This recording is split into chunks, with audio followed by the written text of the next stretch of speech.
وشفيعنا وسندنا ورحمتنا ومولانا محمدا عبده ورسوله. أما بعد فأعوذ بالله من الشيطان الرجيم. بسم الله الرحمن الرحيم. سبحان الذي أسرى بعبده ليلا من المسجد الحرام إلى المسجد الأقصى الذي باركنا حوله لنريه من آياتنا إنه هو السميع البصير.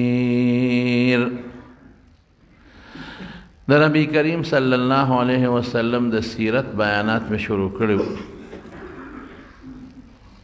او نن د سیرت پاک یو اهم موضوع دا او یو اهم سفر د رسول الله مبارک د بیانوم چې هغه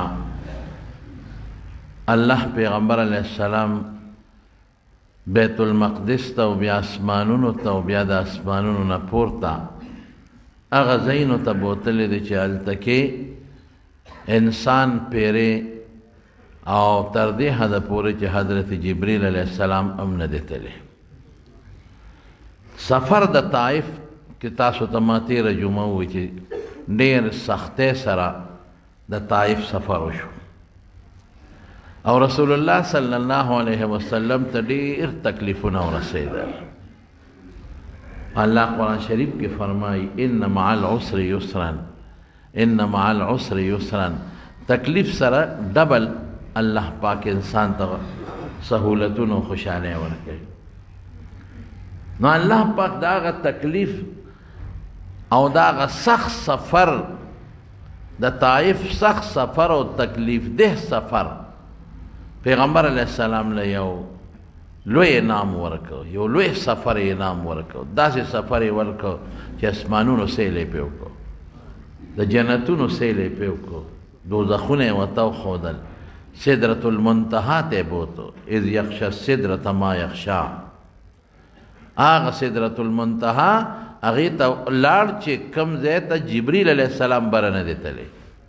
جبریل علیہ السلام لاندې پاتې شو او رسول الله مبارک ملله او بیا د فرشتو سره ملاقاتونه وشو، د پیغمبرانو سره ملاقاتونه وشو او په بیت المقدس غوندې جومات کې 140,000 کم او بیش پیغمبرانو ته امامتي وکړله.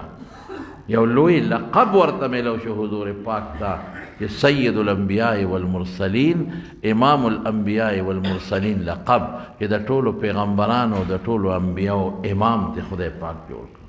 دا ورته الله وښودل او لاړ الله سره ملاقات هم پکې وشو.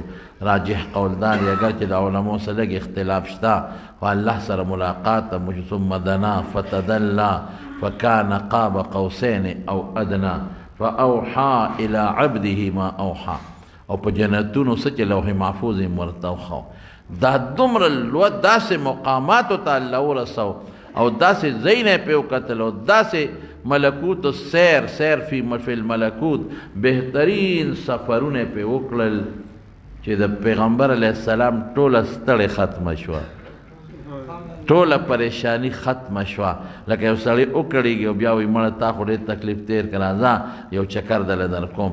خو داسې چکر چې یو پیغمبر ته دا چکر نه دی نصیب شوی، یو ملک مقرب ته دا سفر نه دی نصیب شوی.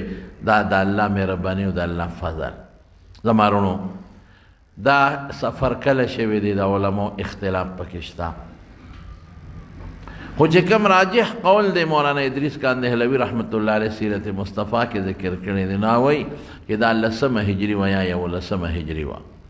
دا هجري نه د نبوت 11 نبوت یا 10 نبوت د پیغمبر علیه السلام د پیغمبرۍ 10 یا 11 کال.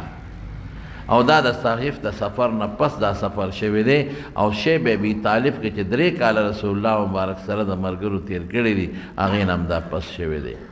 او د حضرت خدیجه رضی الله تعالی عنها د وفات نه پس دا شوی دی دا سفر. نو بیا میاشت کې علما اختلاف لري، څوک ربیع الاول یادوي، څوک ربیع الثانی یادوي، څوک رجب یادوي، خو د علما ترجیح دی له ورکوي چې د زبرګې د رجب میاشت د هغې 28مه شپه وه چې رسول الله مبارک ته سفر او دا لوی د الله د ملکوتو سیر نصیب شوی دی. نبی کریم صلی الله علیه وسلم فرمای وی زه د ام هانې کور کې ودوم. ام هانې د حضرت علی صاحب خور ده، د پیغمبر علیه السلام د تره لور ده، هغې کې ودوم. د تره لور ته خلک خپل کورم وایي، ځکه یو ځای کې راځي د خپل کور کې ودوم، د تره کور خپل کور هغې کې ودومه.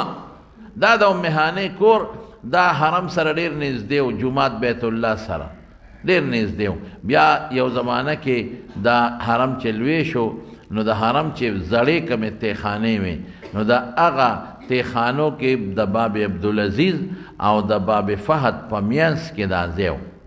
د ترکو خلکو یو چبوتره جوړه کړې وه، نو داسې چاته چې به پته وتلل به چبوتره باندې به کېناستېدل، یو چبوتره شانتې وه.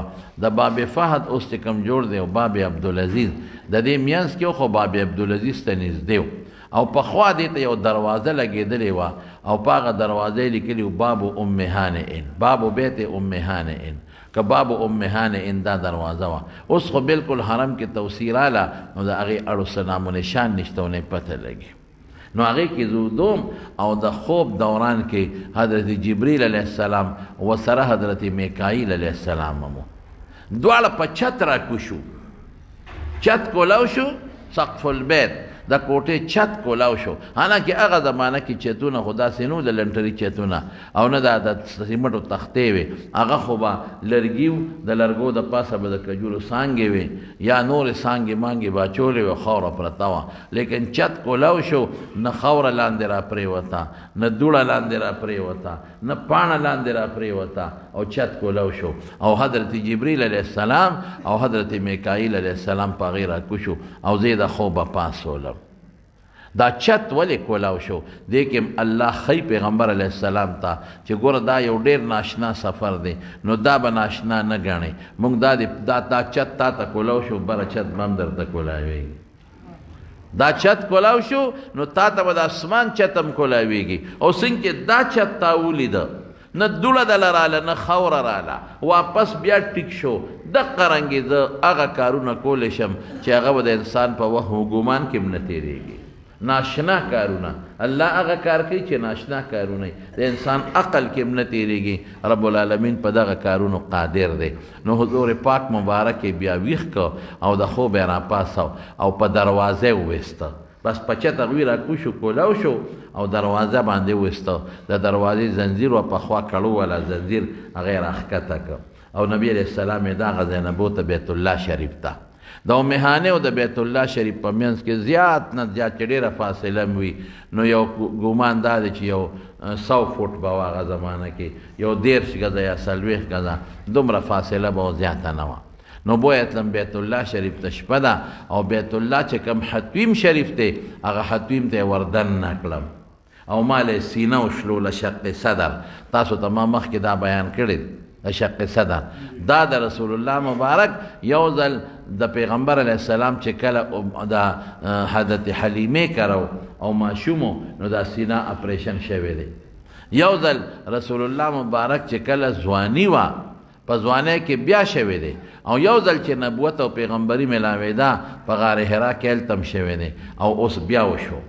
وی زما سینه کوله وکړه، دا څلورم ځل دی، د مرۍ نه ونیسه تر د دې نامه پورې او دا سینه را لوشلوله او د ما زړه یې راوویسته او د زمزم په اوبو یې راله ووینځه. او چې څومره سامان یې راوړی و هغه ټول د جنت نه راوړی و، خو اوبه د زمزم استعمال شوي دي. دې نه زموږ علما معلوموي چې د زمزم د اوبو نه قیمتي اوبه دا جنتونو کې هم نشته. دا د حوض کوثر نام د زمزم د اوبه مبارکې دي. ولې؟ ځکه چې د رسول الله مبارک اپریشن کې او زړه انځلو کې که د دې نه مبارکې اوبه بل ځای وي بیا به یې هغه راوړی. سامان ټول د اپریشن چاړې چاقوان د جنت نه راوړي، اوبه د زمزم استعمالی. نو یې زما سینې وشلوله او زما زړه یې راوویسته او د زمزم په اوبو یې راله ووینځه او زما په زړه یو مهر ولګاو، یو کلک مهر، او بیا یو د سرو زرو یو کاسه وه د ایمان او د حکمت او د علم نه ډکه وه هغه یې زما په دې زړه په دې رګونو کې ورواړوله واپس یې زما په سینه لاس راخ که سینه مې جوړه شوه دا ولې لوی سفر دی صاحب د پیغمبرانو سره ملاقاتونه دي او بیا ځي د الله سره ملاقات دی او جنتونه لیدل دي نو چې زړه کې لږ طاقت او قوت پیدا شي او زړه مضبوط شي او ټیټ شي او کلک شي او معرفت او د علوم او خزانه د زړه نه نورم جوړه شي رب زدنی علما وقل رب زدنی علما قرآن شریف کې الله نبی علیہ السلام ته فرمایي چې تم مانا سوال کو چې الله مالا علم زیات کې نو د پیغمبر هر ټیم کې هر وخت کې د الله عرفانات د الله د ذات د الله د وجود او د قرنګ د جنتونو ملکوتو الله به ورته سات په سات دا سیدونه را لېږل او دا زړه به ورته نور مضبوطه او کلکه به نو بیا چې د هغې نه فارغ شو نو یو څاروی جنتی څاروی بهشتي جنتی څاروی دی تک سپین دا اس نه راکوټې د اس نه او د قچر نه اوچتو قچر او د اس په دې میانس کې یو تک سپین رنګ یو براق ورته وایي برق غوندې برېښنا غوندې سپین رنګ یو یا د برق غوندې تیز رفتار و د برېښنا په شان نو اقه راته ولاړو زین پې پروت دی بره پې کته پرته ده نو ما ته جبریل علیه السلام وی چې دې ته وخېږه نو چې کله هغې ته زه ختم نو هغه لږه مستي وکړه هغې براقه داسې چغې ووالې او اړقېده راوړقېده نو چې دی وکړه نو جبریل علیه السلام په دې ګوته وله داسې یو ټونګه ورکړه داسې ویې وه په دې ګوته او ورته وایي ابي محمد تفعل هکذا ته په بل چا نه په پیغمبر دا چل کې په محمد صلی الله علیه وسلم والله ما رکبک احد خیر منه د دنه بهتر انسان تا باندې سورلي چې ته نه ده کړې ته په ده دا چل کې نخرې کې او مستی کې نو چې ټونګې ورکړه رسول الله مبارک فرمایي براق نه خولې وبهدې خولې شو او بیا جلال الدین سیوطي لیکلي دي دا د حضور پاک معجزه ده براق کوي دا مې دې وجې وکړله چې زم یو درخواست پیش کوم کنه زما هم یو درخواست شته کنه زه الله د رسول الله مبارک مرکب وګرځولو چې په ما به سورلي کوي نو مال هم یو درخواست دی کنه رسول الله مبارک وفرمایل وایه ته څه وې وی زما دا درخواست دی چې دلته الله ستا سورلي کړم نو جنت کې ما د سورلی دپاره قبول کړه چې زه جنت کې ستا مرکب یم هسې نه دا سفر په ما وکړي او جنت کې بله سورلي وي نبی کریم صلی الله علیه وسلم وی دا درخواست قبول جنت کې به هم ته زما مرکبې او زه به په تا باندې سورلي به کوم جنت کې سورلي د خوشحالۍ د وجې نه خلق کوي د محبت د وجې نه خلق کوي د زړه د سکون او اطمینان نور جنت کې د سورلیاړو څه ضرورت نشته جنت کې خو څوک چې کم خواته په کم سات کې رسېدل غواړي نو رب العالمین یې رسوي حدیث کې راځي یو صحابي د رسول الله مبارک نه تپوس وکړه وی هل فی الجنة من خیل وی جنت کې سونه شته نبی کریم صلی الله علیه وسلم او فرمایل وی د جنت اس که دیولید حیران بشه د جنت اس د سور یاقوت نه جوړ دی د سور یاقوت نه او وزری لري سور یاقوت او وزری لري او چې کم خوا پې تتلل غواړې نو تا به هغه ځای ته رسوي اسونه یو بل صحابي د رسول الله مبارک تپوس وکړه وی جنت کې فلان کې شته وی دا تپوس مه کوې وی چې جنت ته د خدای بوځه نو چې زړه کې د څه وخت تېرېږي او په څه د سترګې یخېږي او په کوم څه ستا ته خوشحالي میلاویږي هغه به دله خدای پاک درکړي نو هغه براق باندې نبی کریم صلی الله علیه وسلم سور شو سفر د براق شروع شو او نبی علیہ السلام فرمایی یو قدم به هغه ځای کې کېښوده چې کوم ځای به د ده نظر لګېده نو یو ځای ته ورسېدو نو جبریل علیه السلام څه کوي شاته ناست دی ورسره مخکې رسول الله مبارک ناست دی شاته ورسره جبریل علیه السلام ناست دی ردیف رستو چې کم ناست دی موټرسایکل یا په څاروي چې فراق یو ځای ته ورسېد نو جبریل علیه السلام یې دلته ودروه براق نو براق پې ودرو وی کوس چې دلته یو 2 رکعته مونځ کو نو حضرت نبی کریم صلی الله علیه وسلم 2 رکعته مونځ هغه ځای کې وکړو نو جبریل علیه السلام دې تپوس وکړو وی دا ځای دې وپېژن حضور پاک وفرمایل نه وی هذا مقام هجرتک ته به دلته هجرت کې دا ستا د هجرت ځای دی. حضور پاک وایي د کجورو د بوټو نه ډکه علاقه وه، د کجورو د بوټو نه، او ښکلې ځمکې وه مزېداره، خو دا پته ونه لګېده چې باقي ځای کم ځای دی. خو دومره یې راته ووایي چې دا توابه ده، طیبه ده، او دا د هغې نوم هغه وخت کې لا یثرب و، دا نومونه یې وروستو مقرر شو، دا به ستا د هجرت ځای وي. وی بیا چې براق روان شو، وی بیا یو ځای کې وی چې دلته ودروه، نو وی هلته کې براق ودرېده، وی دلته هم 2 رکعته نفل وکړه، 2 رکعته نفل مې وکړل. وی دا ځای دې وپېژنده؟ ما وی نه، وی دا د کوه طور لاندې ځای دی، وادي سینا، او هغې اونې سره مې مونځ وکړه، کومې اونه کې چې الله پاک د موسی علیه السلام سره ملاقات کړی دی، موسی علیه السلام الله سره ملاقات کړی دی، شجره موسی ورته وایي. هغې اونې سره خوا کې ما 2 رکعته نفل وکړل. الحمدلله پر اوس کال خدای دغه ځای له زه بوتلی، هغه اونه مې په خپلو سترګو لیدلې ده. هغې ته اوس هم هغه اونه شنه ولاړه ده، 3.5 زره کاله 4 زره کاله زړه ونه اوس هم تکه شنه او شنو پاڼو سره ولاړه ده. زه حیران یم د الله د قدرتونو ته. وی الله په خپلو قدرتونو پېژندلی کېږي. زه حیران یم د الله قدرت ته.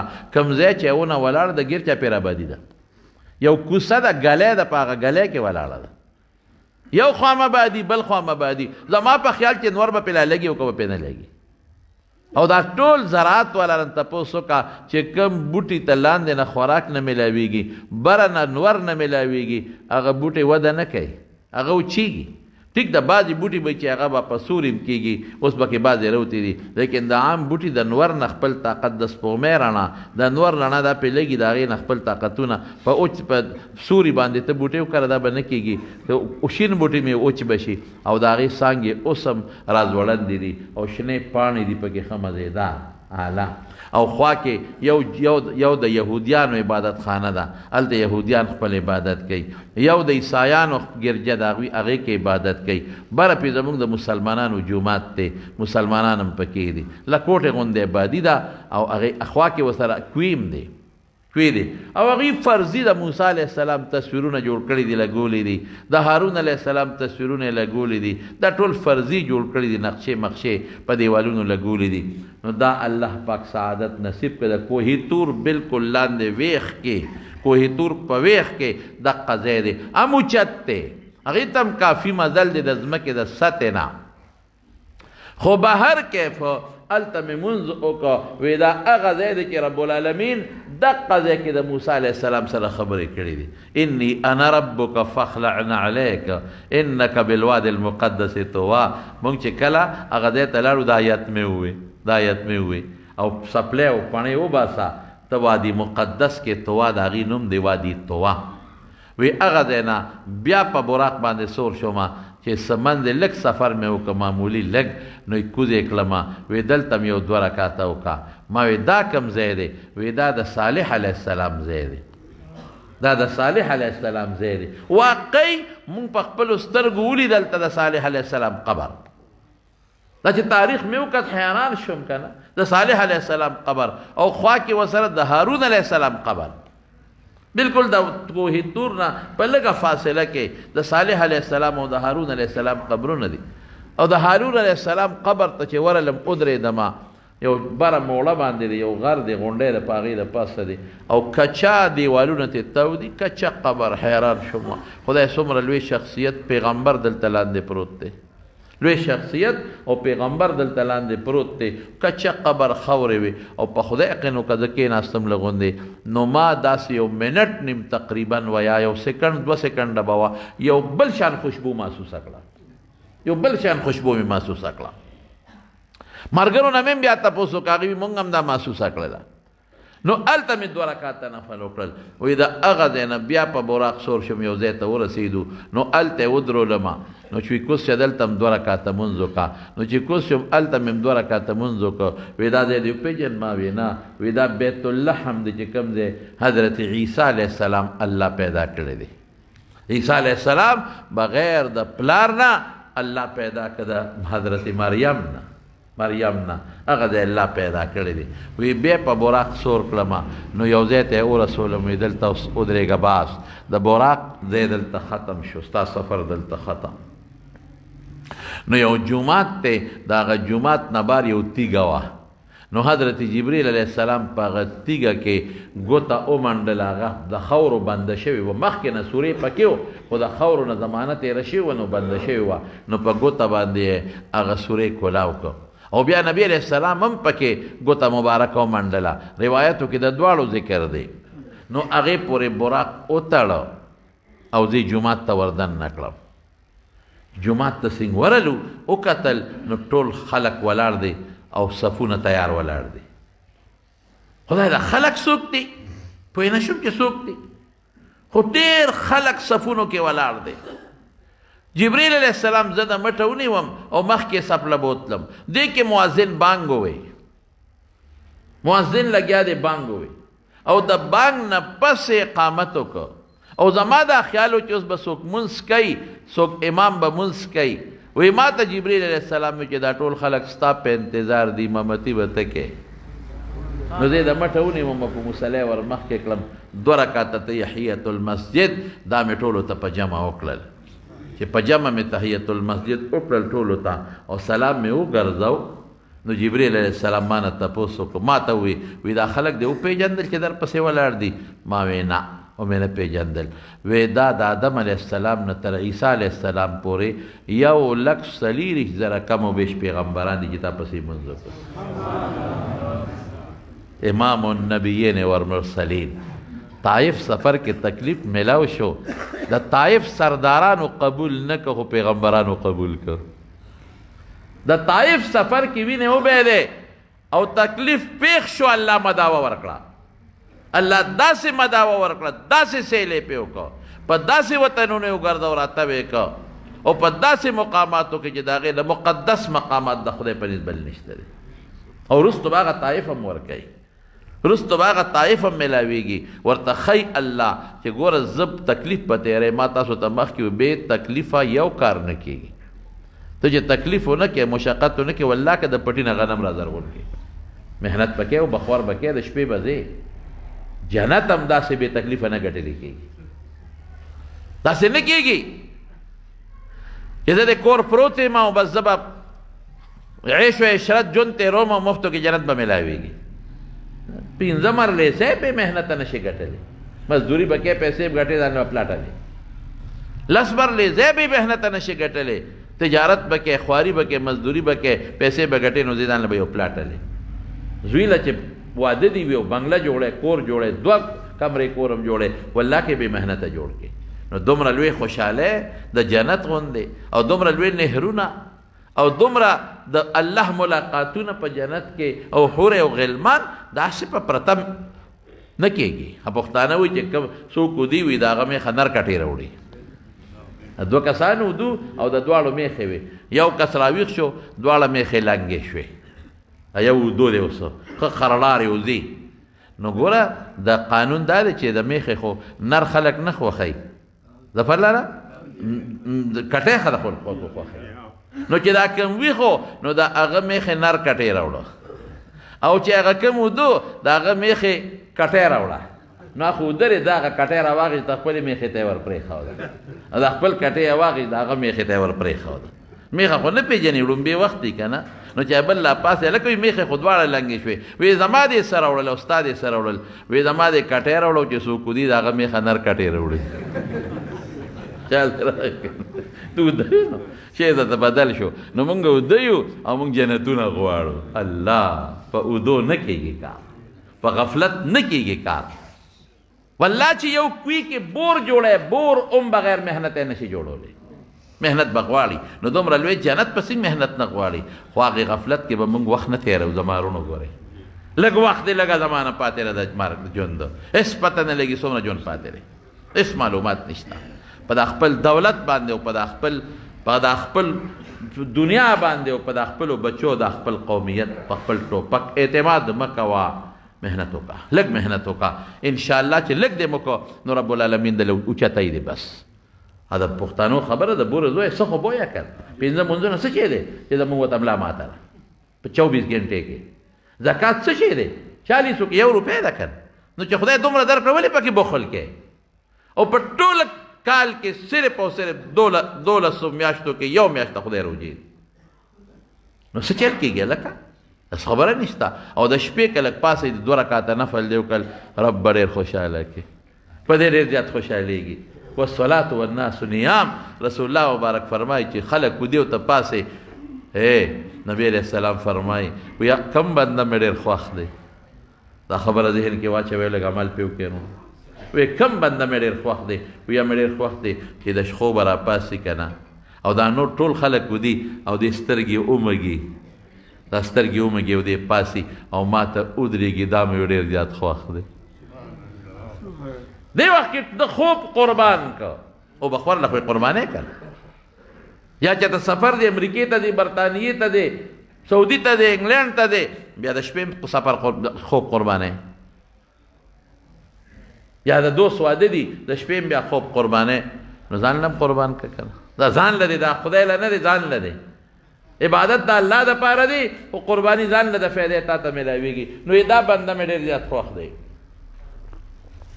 دا مې ډېر زیات خوښ دی چې دا د شپې راپاسي او دا ما ته ودرېږي او دا سترګې ومږي او لا چې بیا وجاړي خدای پاک ته. هو په دې خو بیا رب العالمین ډېر خوشحالېږي. نو تکلیف سره خوشحالي وي. نو رسول الله مبارک طائف سفر کې تکلیف تیر که، برداشت که، ودېږه داسې سفر د تو کم چې پته به ولګي. د طائف 3 سرداران دي، هغوی دې نه مني. 1,24,000 پیغمبران به دې مني، دی به در پسې مونځ کوي. نو فرشتو تپوس وکړه د نبي کریم صلی الله جبریل نه، وی دا څوک دی؟ فرشتو تپوس وکړه دا څوک دی؟ جبریل علیہ السلام ورته وی دا محمد دی صلی الله علیه وسلم. الله اکبر. دا څوک دی؟ دا د آخر زمانې پیغمبر دی، خاتم النبیین دی، دنه پس بل پیغمبر به نه راځي. دا هغه دی چې دنه پس بل امت به نه راځي. نو ټولو فرشتو په یو آواز وکړې وی دا خو ډېر خرور دی، دا خو ډېر خرور دی، دا خو ډېر غوره انسان دی، دا خو موږ ته الله ویلی دي دنه بهترین انسان بل نشته دی. چې مونځ کله خلاص شو د مانځه نه پس جبریل علیه السلام ودرېده او دا د پیغمبرانو روحونه دي د مارونو ښه، دا د پیغمبرانو ارواح دي، روحونه دي، الله شکل ورکړی دی. راجح قول دا دی، لږ اختلاف پکې شته، روحونه دي ټول. نو جبریل علیه السلام ودرېده او ابراهیم علیه السلام له دعوت ورکړه. اوس به راشي ابراهیم علیه السلام یو څو خبرې به وکړي. حضرت ابراهیم علیه السلام را پاسېده او د الله حمد وی، د الله صفت وی، او بیا څه وی؟ وی هغه ذات له زه ثنا او صفت ویم چې ما د خلیل الله ګرځولی یم. ابراهیم خلیل الله خاص دوست، هغه مینه چې په زړه په دې کومې کې کمه مینه ده، ما سره الله هغه مینه کړې ده. او زه هغه کس یم چې نمرود اور ته وغورځولم، الله اور په ما بردن و سلاما معتدل که. ګرمي ختم ده، اور دونه یخم نه دی چې ما له د یخنۍ نه تکلیف راکړي. نو زه هغه کس یم. ګورې ښه خلق هغه د الله حمد وی، هغه خپل صفت هم ورسره لګیا دی کوي. نور خپل صفتونه وکړل. بیا حضرت جبریل علیه السلام حضرت موسی علیه السلام ته دعوت ورکړه. وی موسی علیه السلام به یو څو خبرې وکړي، یو څو پیغمبران.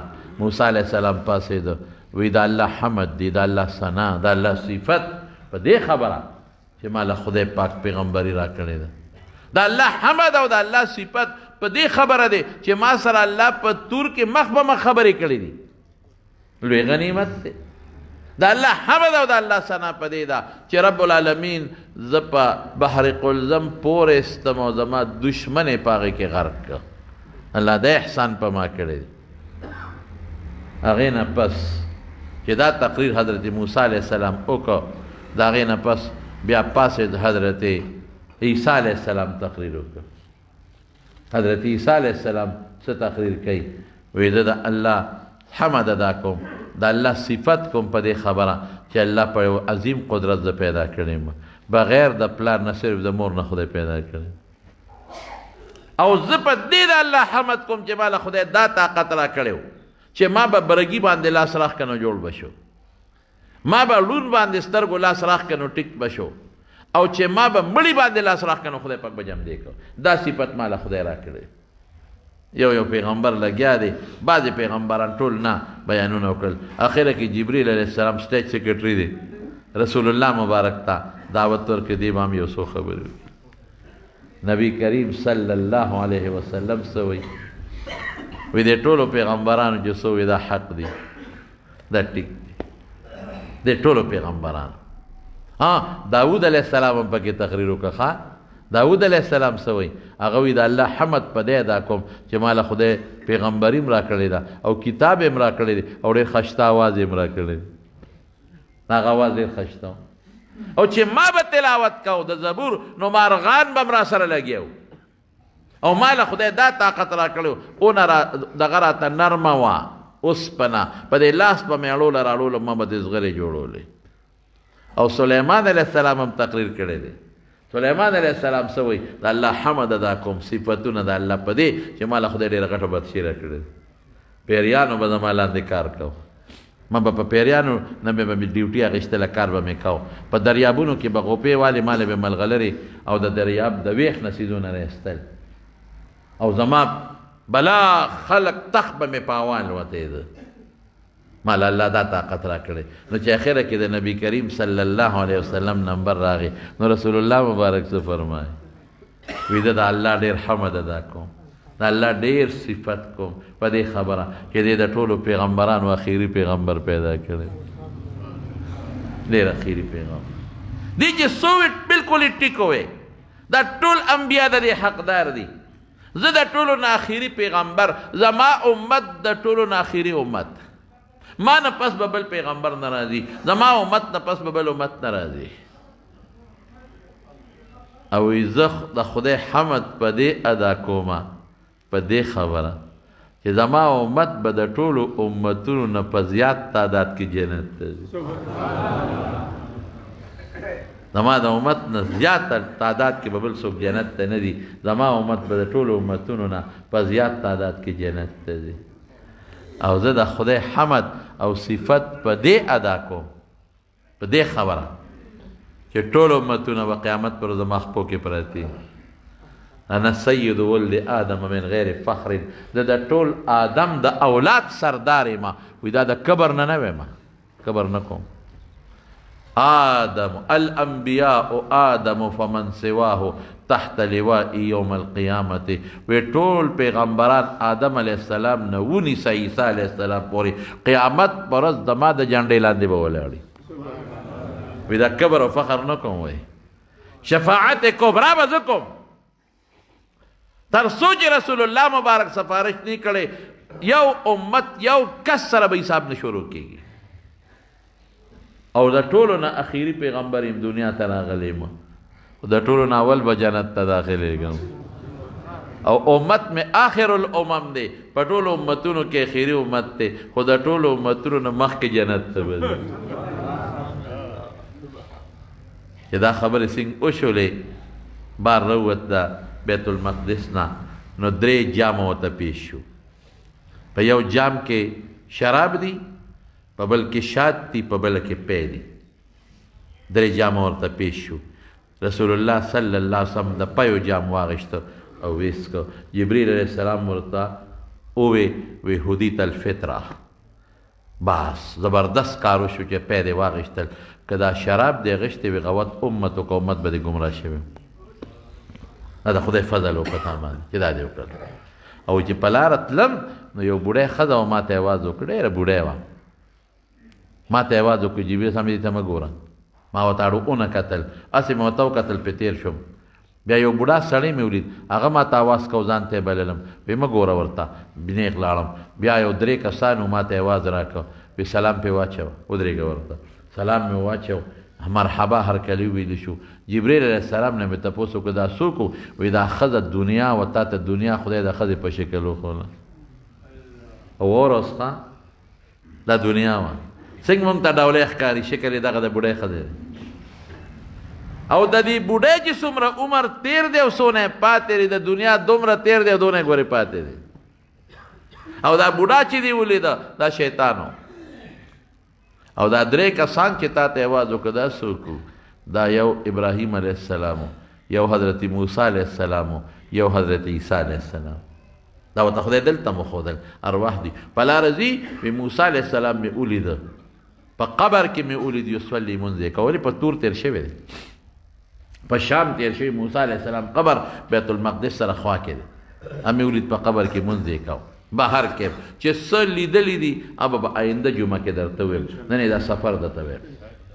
اوس زما رونو مفتی شفیع صاحب رحمت الله علیه په معرف القرآن کې دلته یو واقع لیکلی ده د دې آیت لاندې یو واقع لیکلی ده وی کم وخت کې چې نبی علیہ السلام مبارک هرقل بادشاہ ته دحیه کلبی رضی الله عنه ولیږو هرقل بادشاہ ته او د ایمان دعوت یې ورکو. خیره خو ډېره اوږده قصه ده ډېره اوږده قصه ده خو ابو سفیان رضی الله عنه دغه وخت کې لا مسلمان نو کافر و. هرقل د هغه نه د پیغمبر علیه السلام متعلق معلومات غوښتل نو دی ابو سفیان ورته ووی چې صاحب دا دروغجن پیغمبر دی. رسول الله مبارک ورته وی هرقل ورته وی څنګه وی ګوره وی د مونږ ته ویلي دي چې زه د شپې په لږ ساعت کې بیت المقدس ته تللی م او بیا واپس راغلی. دا خبرې کوي دا دروغو خبرې دي. نو هغه هرقل تپوس وکړه د هغه صحابهونه وی دا ټیک وی وی او بالکل زمونږ په ایمان دی ویلی دي چې بیت المقدس ته په لږ ساعت کې تللی م واپس راغلی. نو یو بوډا سړی د هرقل دا کرسی شاته ولاړو یو بوډا هغه هرقل ته وی بادشاه سلامت ته تپوس وکړه چې دا دی وی چې بیت المقدس ته تللی دی د شپې او بیا راغلی دی دا کومه ورځ او کومه میاشت دی وی تاسو مطلب وی زه راته خپل مطلب یې خو تپوس ته وکړه هلکه دا کومه میاشت دی او کومه ورځ د عربو حافظي مضبوطې وي وی صاحب دا پلانکې میاشت پلانکې کال او پلانکې ورځ بوډا وی ټیک وی دی راغلی دی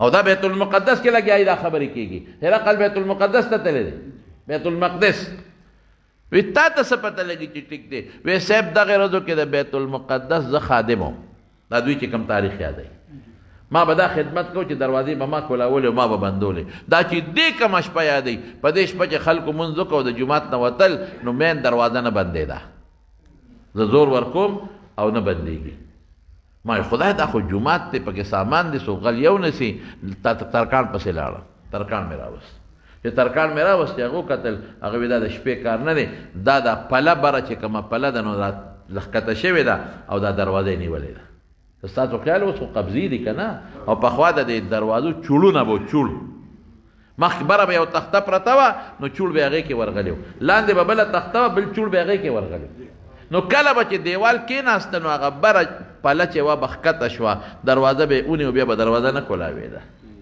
نو هغه ترکان وی چې دا بره پله ښکته شوې ده او دروازې دا طرف یې نیولې دا اوس نه کېږي دا به سار له بیا مونږ دې لا ټیکونه ورکوو دا پله به دې اوچته و دروازه به بندېږي ما چې بس نه کېږي نو لاړم وی چې سار رالم او دروازې له مې ګوتې یوړې دروازه په خپله بنده شوه چې قوم اوس کولاوېږي پله مو چېرته تا لکه دا څه مسله ده بېګا خو دا نه بندېده اوس خو په اسانه بنده شوه دا څه مسله ده وی شک مې راغی وی چې جومات نه بار ووتم نو یو تیږه د بیت المقدس د جومات نه بار پرته ده په هغه تیږه وه چې پیغمبران به راتلل نو څاروی به هغې پورې تړه هغې کې یو سوړه وه چې مې وکتل هغه سوړه کولو شوې وه هغه د خاورو بنده وه سوړه کوله وه او چې مې وکتل نو د هغه تیږې د پاسه چې کومه خاوره وه نو په هغې د پړي نښه پرته وه او چې تیږې سره مې خوا کې وکتل نو د اس د خپو په شان د خپو خاپونه پراته دي لکه دا څوک د خدای نیک بنده راته نو دا دروازه مانه کولو پاتې شوار څوک کې دي اوس چې دوی وایي چې دا هغه شپه ده چې رسول الله مبارک راغلی دی او دلته یې مونځ کړی دی صاحب دا ما په خپلو سترګو لیدلی دی دا سفر د بیت المقدس پورې د نبی کریم صلی الله علیه وسلم په براق وشو او پوره شو او قرآن شریف کې الله فرمایي سبحان الذي اسرى بعبده لیلا سبحان دا ته تعجب د پاره راځي دا ډېره عجیبه کار شوی دی که نه سبحان هغه ذات د هر عیب نه پاک دی دا چې کوم یو انسان یو ناشنا شي وویني زر وایي سبحان الله او رسول الله مبارک وایي سبحان الله نو سبحان الذي هغه ذات د هر عیب نه پاک دی ډېر لوی ذات دی یو عیب هغه ته نشي رسېدلی اسرا د شپې سفر یې کړی دی لیلن پوټې سات کې ډېر پوټې سات کې د مسجد حرام د مکې نه والا الى المسجد الاقصى غلری جمعات پورې غلری جمعات پورې او عبده زمونږ د طالبان وی دې نه معلومیږي چې پیغمبر علیه السلام دا د خوب تلل نو دا د ویښې تلل دي عبد لفظ راغی عبد هغې ته وایي چې د روح او د بدن مجموعې ته عبد وایي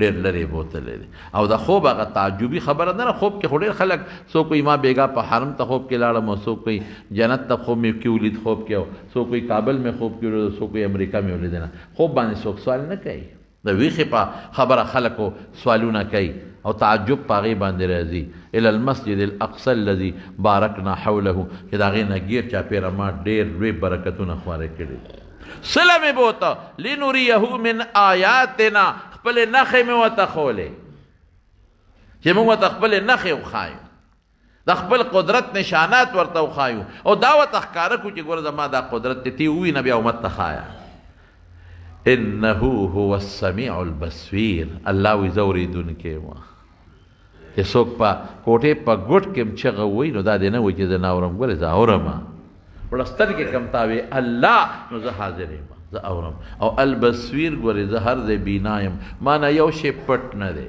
هر شی ما ته ښکاره دی دا سفر د بیت الله نه ونیسه بیت المقدس پورې په براق په ذریعه وشو اوس دویم سفر دی نه پس اسمانونو ته شروع کېږي هغه سفر په پوړی باندې شوی دی هغې له د جنت نه زینه پوړی راوړلې ده او هغه د پوړی په ذریعه شوی دی نو وخت ختم شو انشاءالله آینده جمعه کې د دې بل واقع بیان به راته وکړم انشاءالله که ژوند و خو زما وروڼو هسې تاسو ذهن کې دا یو خبره دی پرته چې رسول الله مبارک څومره تکالیف تیر کړي دي خو د هغې تکالیفو په دنیا کې رب العالمین هغه له دا انعامات ورکړي دي چې ته دونه خفه شوې نو زه به دې خوشحاله وم دنیا کې تا سره یو کافر ملاقات ته غاړه نږدې د طایف په سفر کې نفرت د نه کوي زه در سره ملاقات کوم دی دې نه کوي زه به در سره ملاقات کوم او تا او دی ورته وښوله چې دا بیت المقدس به ستا لاندې راځي کوم ځای ته مې بوتلې دا به یو وخت کې ستا امت به دلته را رسېږي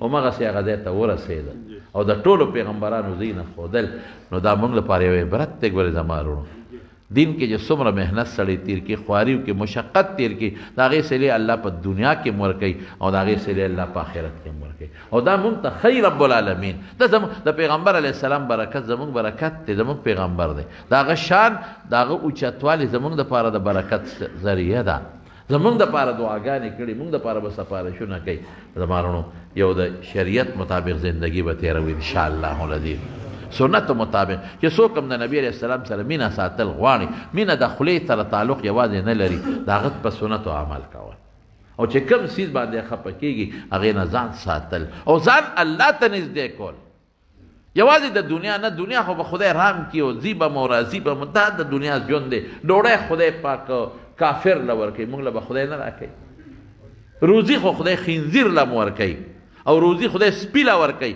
موږ له به خدای نه راکوي دغه تمې مه کوئ الله په لاس کې دی هر څه قسم دی من حیث لا یحتسب ومن یتوکل علی الله فهو حسبه چې خدای باندې دې بروسه وکړه الله دله کافي دی نو دا سوچونه مه کوئ ضرور دی الاخرت د ژوند هېڅ پته نه لګي لږ اخرت ته توجه پکار ده د شپې او 2 رکعته مونځ پکار دی او خپل نیکي پکار ده کوشش کوئ چې مسلمان ته د ژبې د لاس نه ضرر ونه رسي تکلیف ونه رسېږي دا هغه څیزونه لري چې په دې الله خوشحالېږي دعا وکړئ رب العالمین موږ له خیر او برکت او عافیت راکړي د نبي کریم صلی الله علیه وسلم په نقشه زمونږ نقشه نصیبه کړي د هغې په قدم زمونږ قدم نصیب کړي د هغې سنت زمونږ سنت وګرځئ او طریقه وګرځئ او اله العالمین د رسول الله صلی الله علیه وسلم د جنډې لاندې د قیامت پر ودرولې کړي کوم دین له هغه محنت کړی دی الله هغه دین زمونږ په ژوند او په مرګ کې نصیب وګرځولې کړي جمعې مبارکه ورځ د الله یې زمونږ دعاګانې قبولې کړي الله یې زمونږ دعاګانې قبولې کړي بیمارانو دپاره دعا کوي الله څومره بیماران دي په دې جومات مجلس کې اواز څوک اوري په کورونو کې هسپتالونو کې الله شفا ورکړي الله روغ صحتونه ورکړي بې اولادو له الله اولاد ورکړي د چا اولاد نی الله نارینه اولاد ورکې، الله نارینه اولاد ورکې. الله ته ناشنا کارونه کې خدای ناشنا کارونه ته کې چا بچی نی نارینه اولاد ورکې. ډېر دوستان داسې دي نن هم څو بعد ملګري رالل بچي نشته، دعا وکړئ چې خدای پاک بچي ورکړي، الله نارینه اولاد ور نصیب کړي. چاته څه پریشانی ده الله پریشانی په خوشحالو باندې بدله کړي، چاته ټینشنونه په خوشحالو باندې بدل کړي.